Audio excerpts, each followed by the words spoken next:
Hello everyone, welcome back to brand new YouTube video. Today we're going to be reviewing Saban's Go Go Power Rangers issue 5. Let's get straight into it. So this issue opens up with Rita, and this is the past a little over 100,000 years ago before Arrival Day. And we see that Rita... Of course the thing wants F up everything. Make this.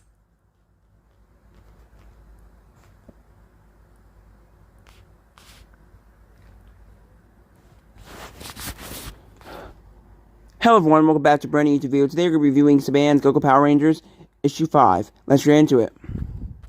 So the issue opens up with the past a little over 10,000 years ago before Arrival Day, and we see Rita.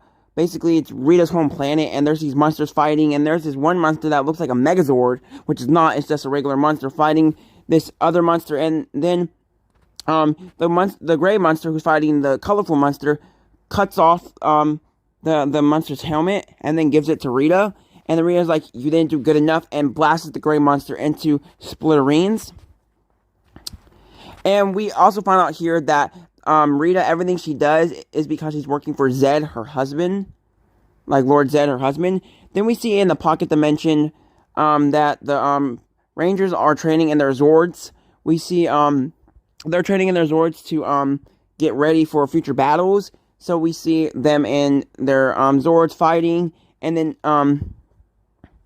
we see that Zordon tells them that they still have a lot to learn about their Ranger powers because they're still a lot rusty. So then they demorph for a little bit and go to school where Zach's talking about how he got a date for the homecoming because the homecoming is coming up in 7 days. And then then Trini asks Jason, are you going to the dance or anybody, or have you asked anybody to the homecoming dance? And he's like, I'll ask somebody to the homecoming dance when Rita is destroyed, so that's a no. Then we see Bulk in school, and Bulk is running for homecoming king, and they want Trini, Zach, and Jason to sign, but Jason won't sign. He says, I'm not going to, and he just shrugs and gets mad and said because he really does not like Bulk at all, so he would not sign it. But Zach and Trini do sign it, and they have 2 votes, and they need 48 more votes to go until they get their 50 mark. And the first person to 50 is the homecoming king, and Bulk is not doing so good so far because he only has 2. Then we go to basically Bailey's room at his house, and his dad's talking about how he has that internship coming up and how he needs to get ready for it. Then we see back at the command center, what am I talking about? Not the command center. We see at the youth center, we see fake Matt, because as we learned in the last issue, Matt got captured by that girl who was a Slash Putty, and now he's up in the moon with Rita in Rita's palace, and the fake Matt is down on Earth. I think Rita made a fake Matt so he can get secrets on the Power Rangers. And then Kimberly is telling fake Matt how he's feeling different and how she thinks he's different, but she doesn't really know for sure. And fake Matt's like, it's okay. And then Kimberly and fake Matt just kiss.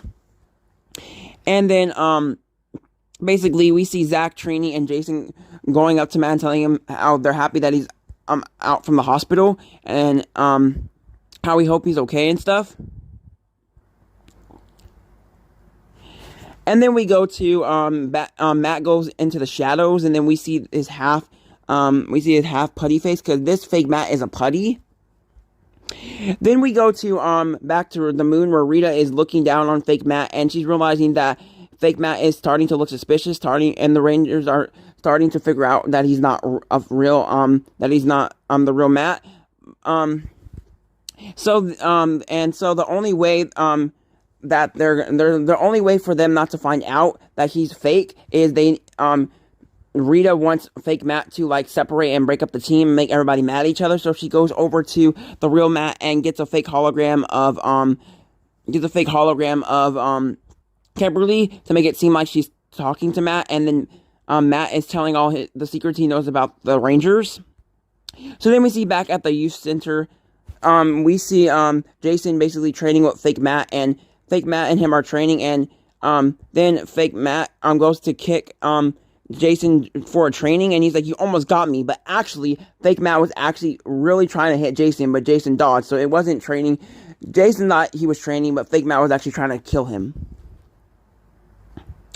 and stuff like that. Then we see in the locker rooms at the youth center that Jason's asking about the homecoming dance to Fake Matt, and then Fake Matt tells him, "You know Trini likes you." And then Jason's like, "Are you sure about that?" And he's like, "Yeah." And he's like, "I'll go talk to Trini." And Fake Matt's like, "Bro, don't do this. I don't want you to hurt her feelings, and I don't want you to make her cry." And I think the real Matt actually told Rita about this, because remember he was telling all the secrets and stuff.